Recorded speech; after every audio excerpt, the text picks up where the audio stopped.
Right, guys, so I'm going to be, as John mentioned there, talking about the similarities between rugby world and digital marketing, my world. I'm going to start with a story, and the story is of this suit. This is my wedding suit. So as John's pointed out, those of you who are astute in the audience will have worked out that I am a vertically challenged young man. And when I got married a couple of years ago, I did what vertically challenged young men do and turned to Google and type in what do short people wear on their wedding day. I didn't want to look like I was borrowing my dad's suit and going out in that. So I quickly decided that I was going to invest in my first bespoke tailored suit. And having decided that, I then needed to find someone to make that for me. So my wife spends her entire time on this site called Pinterest. I don't know if some of you might know it. It's a social media site for sharing images and videos, and she sits on it every night on the sofa playing around on it. So I'd nicked the iPad one night and I tapped in men's wedding suits into it, and I came up with this image. And I thought, that's a piece of me. I definitely want that.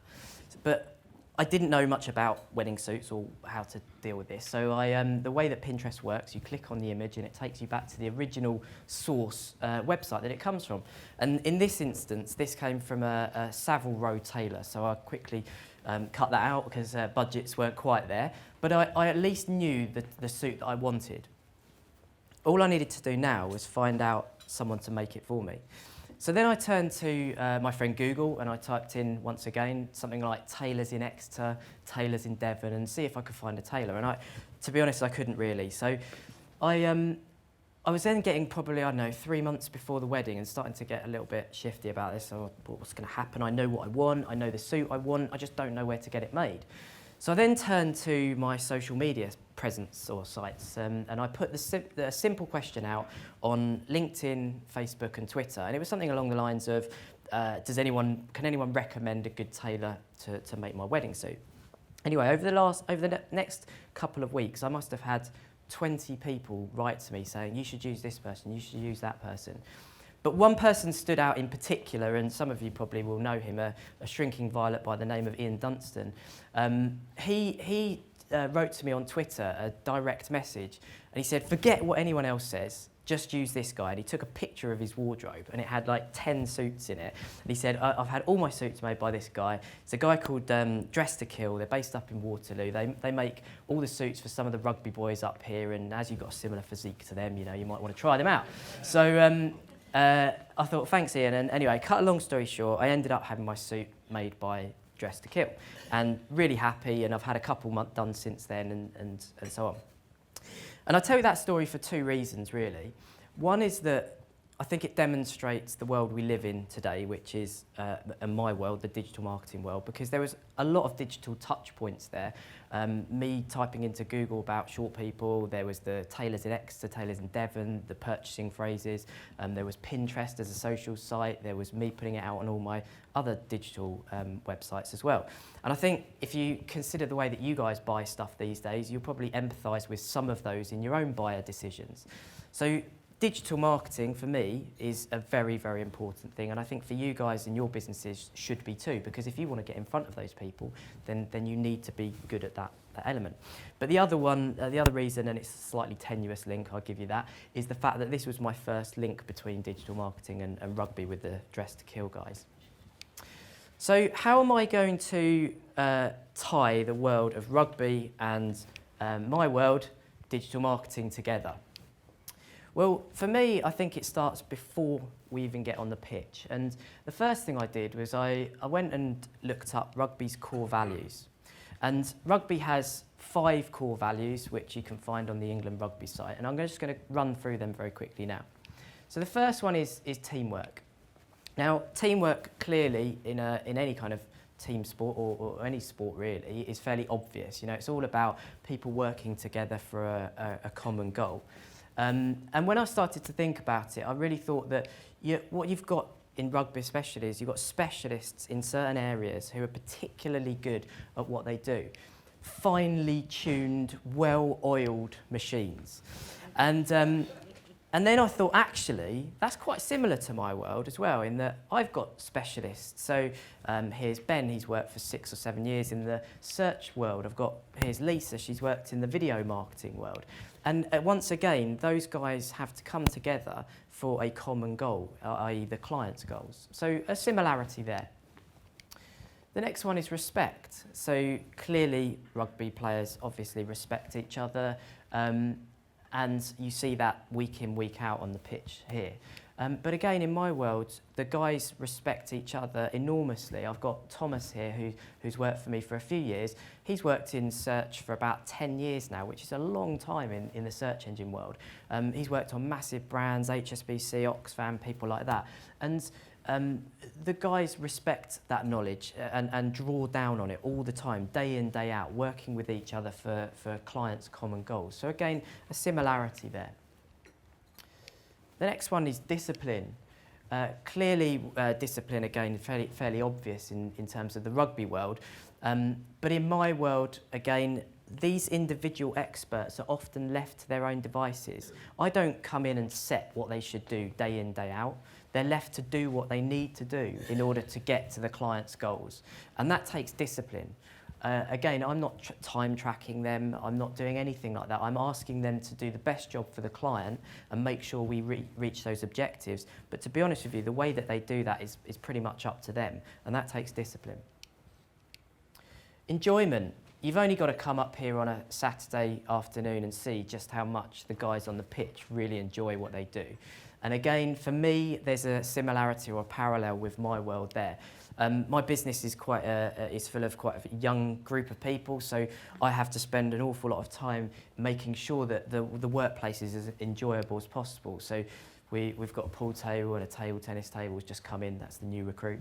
But we also do things like we involve new technology. So WhatsApp, some of you might use. I've set up groups for that within my company, so communication gets out to every single person and they can enjoy banter with each other outside working hours and stuff like that.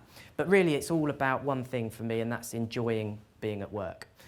Clearly, I don't want to lose my staff either, so I put a lot of effort into this. And then you've got the world of sportsmanship. Again, pretty obvious when it comes to the sporting world and particularly the rugby world. But this also actually ends up in my world as well. So this is just a slide that demonstrates search engine optimization. But the interesting thing is that the hats down there in the bottom left, black hats and white hats. There is a world, in my world, there are people that do things the wrong way and there are people that do things the right way. And unfortunately, sometimes the people that do things the wrong way, and we call it black hat, unfortunately, sometimes they get better results than the guys that do it white hat. But actually, it's all about ethos and ethics and things like that. And any good digital agency really should be doing the right way and the white hat stuff. And again, similarity there, I think, between sportsmanship and on the pitch and off the pitch. So that was the core values. Then I started to think about leadership, and that's probably one of the first things that you see when you come to any kind of sports game. And obviously, I've not stood in a circle with someone like Rob talking to me, but I would imagine that Rob's job is all about the big picture, and his job is about working out those individual experts and how to play them together for, again, the common goal, i.e. to win the game they're playing that day or to do as well in the league as possible. But he has to understand all of those different pieces to the puzzle and put those together. And again, much like I do in my world, I have those specialists that I was talking about earlier, and everybody's got their own expertise in that room. I have to try and put those together for the common goal. So again, a parallel can be drawn there. Strategy. This is where, so the core values and the leadership are quite high level stuff. This is where we start to get into the actual doing bits, right?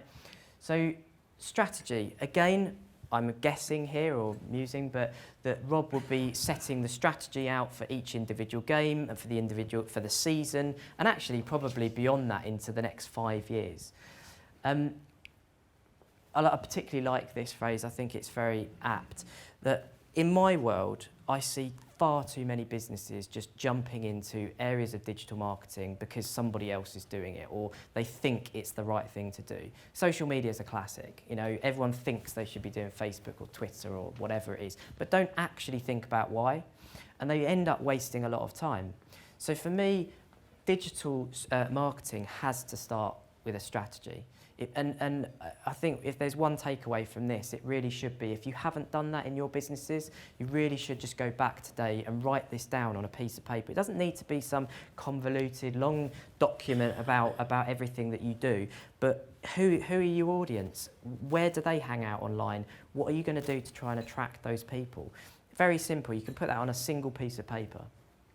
But the key thing is that if you haven't created that, you probably will end up wasting a fair amount of time. So again, a parallel between strategy on the pitch and strategy off the pitch. Conversions. I guess this is really the fairly obvious one.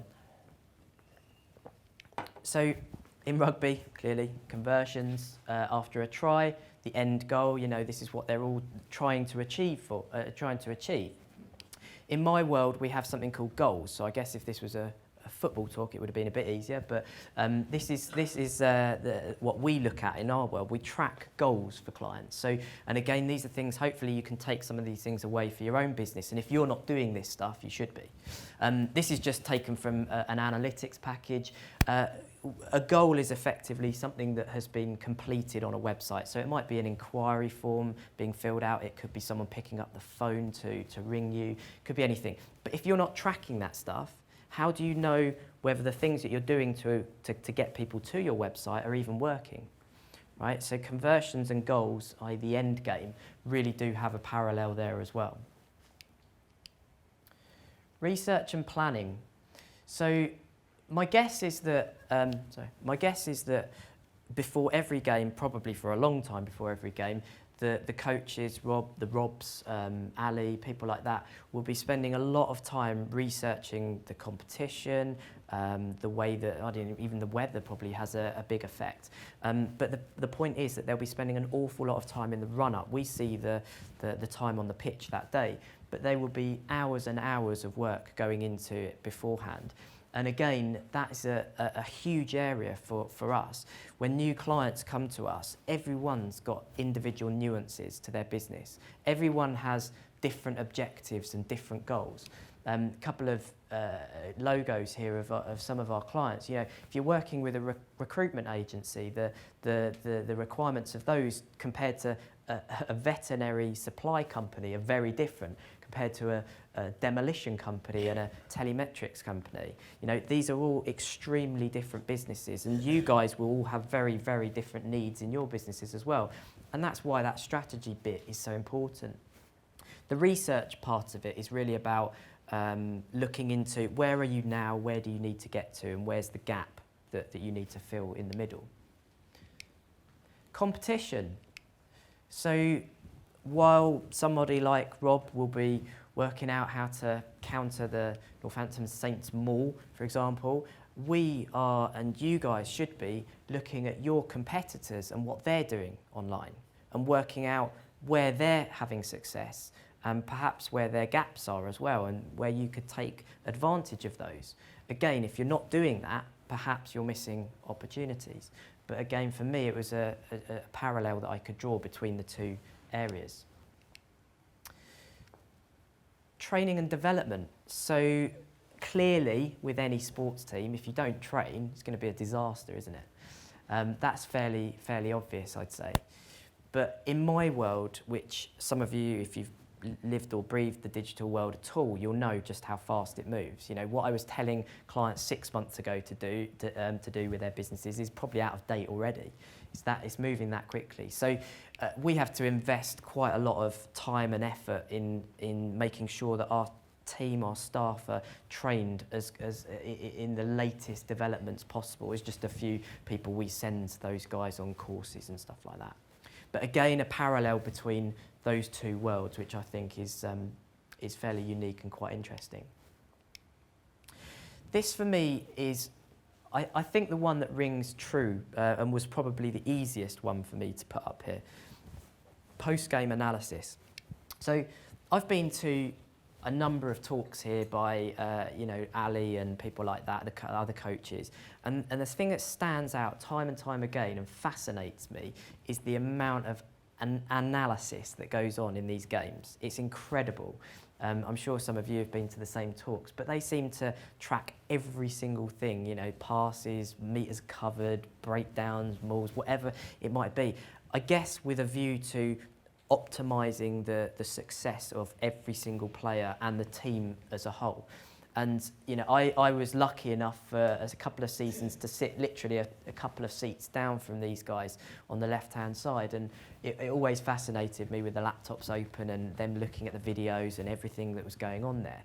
And it struck me that, as I said, this is the easiest one for me to do, is that my guys do exactly the same. They are living and breathing analytics and optimising websites in order to create a better performance from it. So again, a very, very strong parallel. This is, again, just another analytics program. But they're also looking at things like, how do we optimise websites for performance in search engines? How do we get people to the top of those search engines? What can we do to make them perform better? We use things like heat maps. You can just about see this, but this shows us where people are hovering on websites, where people are clicking on websites, and works out, if this is actually working, if the layout's correct for them. We've got things like scroll depth. So here we can see how people are scrolling, how far people scroll down a website, because if there's salient information down here and people aren't ever getting to it, what's the point in it being on there, or should we move it up? This is the sort of world that my guys live and breathe every single day. And it's all about one thing. It's all about optimising a website to perform better, much like Rob, the coaches, are optimising their team to perform better. And the final two are actually services, I suppose, that digital agencies perform, but you guys should really be doing on your sites as well. And I hope you'll draw the same parallels I have too. This is, again, slightly tenuous, but so I was sitting there looking at this league table, and it suddenly dawned on me that actually that's kind of similar to that in a way. And actually what Rob's really doing is optimising his team to move up that, and we're optimising our websites to move up that. So I know it's tenuous, but yeah, it's so really again the two sides looking the same there, and you can actually draw that on a little bit further in terms of bigger picture stuff as well. One of the things that I don't know if I enjoy it or not, but I'm trying to continuously tell our clients is that this is a long game, and it really is. You have to invest an awful lot of time in things like search engine optimization to get rewards. Similarly with rugby, my guess, probably over a much longer period of time, the guys at the top of this club will be thinking about the next 5 to 10 years. We're not thinking about that, we're thinking about the next 6 months to a year, but that's a long time in my industry, believe me. But again, there is definitely a parallel between that, and I have to continuously tell people it's not just about tomorrow, it's about the 6 months down the line or a year. And then finally, the last service is something called conversion rate optimization, which you may or may not have come across before. Conversion rate optimization is about taking a website and tweaking it in different ways, working out what works best, and then improving it going forward. I'll explain using an example. But the parallel here that I came up with, quite pleased with this one actually, is that you've got a player like Jack who can play, I think it's full-back and wing, isn't it? Those two, probably. And could play in both those positions, and it's Rob's job to work out which one he's going to play best in, and then obviously put him in that going forward. So in my world, this is how conversion rate optimization works. This is a client of ours, a company called the Cord Company. They make hi-fi cables, and based up near Stonehenge. And they've got this page on their website called The Cable Doctor, and it's run by this guy called Nigel. He is the guru in his industry. And basically you can fill out this form, which is quite long as you can see, and you can tell Nigel all of the different parts of your hi-fi stereo, and then you can ask him a question. And he gets about 30 of these a day. Right, so he literally, and he is the guru. People queue up at these seminars to get to speak to him. Anyway, he came to us and he said, I want to improve the number of conversions we get on this form? How do you do it? So I sat around with my guys and we looked at it and we thought about it and we thought, well, it's pretty long, isn't it? You know, are people really going to want to fill that out? So let's make a shorter version of it. So we made a shorter version of that. And then the tools that we have allow us to essentially put that page up in front of 50% of the audience that come to that website, and then another 50% go to that page. And then we can track which one converts the most times. And this is, as I say, this is really just to demonstrate the world of conversion rate optimization and how it works. But anyone want to take a guess at which one wins that? Who would think the shortest? Shortest, pretty obvious, I would have thought. It's actually the other one. And the other one outperformed it almost 2 times. So, and that actually goes to demonstrate, in my view, that you don't want to second guess this stuff. You really want to use analytics and tracking, if you can, in your own sites to make sure that you get the best performance out of them. So there we have it, a very quick whistle-stop tour of the similarities, hopefully some of which were surprising, between rugby and digital marketing. But I'm very happy to take any questions, and I hope that hasn't been too boring. Thank you very much.